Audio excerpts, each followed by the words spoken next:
তো hello everyone, আসসালামু আলাইকুম। সবাই কেমন আছেন? আশা করি ভালো আছেন। তো আজকে আমাদের টেকনিক্যাল টিপস ভিডিও ইউটিউব চ্যানেলে নতুন একটি প্রোডাক্টের সংযোজন হচ্ছে, যেটি হলো সুইং মেশিন।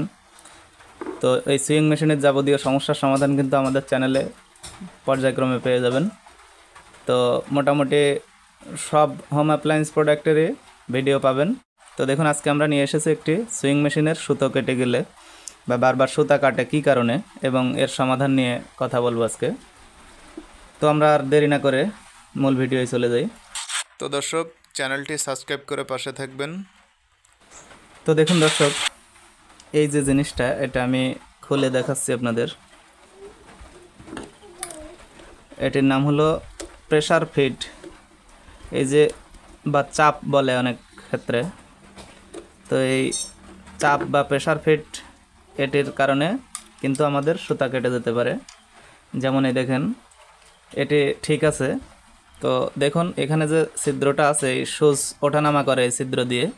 তো এই সুচ ওঠানামা করতে করতে কিন্তু একটা সময় এই প্রেসার ফিডের এই ছিদ্রর পাশে ধারালো হয়ে যায় বা সুচের ঘর্ষণে অমসৃণ হয়ে যায়।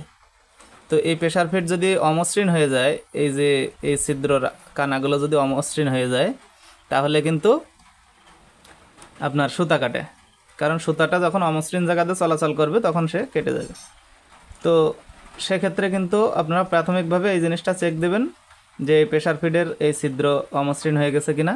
যদি অমসৃণ হয়ে গিয়ে থাকে, তাহলে আপনারা এই জিনিসটি চেঞ্জ করে দেবেন। দিলে আপনার সুতা কাটার সমস্যা অবশ্যই সমাধান হয়ে যাবে। 2 নাম্বার, এই দেখুন, এটা হলো নিডেল প্লেট। তো 2 নাম্বার হলো এটা হলো নিডেল প্লেট। এই নিডেল প্লেটের জন্য সুতা কাটতে পারে, সেটি আমি আপনাদের দেখাচ্ছি।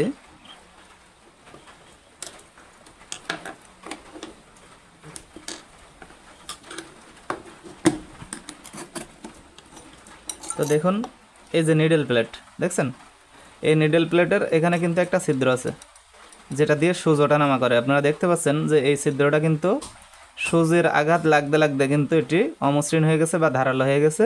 এর কারণে কিন্তু এই মেশিনে সুতা কাটতেছে।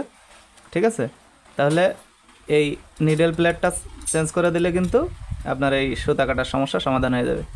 তাহলে প্রাথমিকভাবে সুতা কাটবে হলো আপনার এই প্রেসার ফিট থেকে কাটতে পারে, আর এই যে নিডেল প্লেট থেকে কাটতে পারে।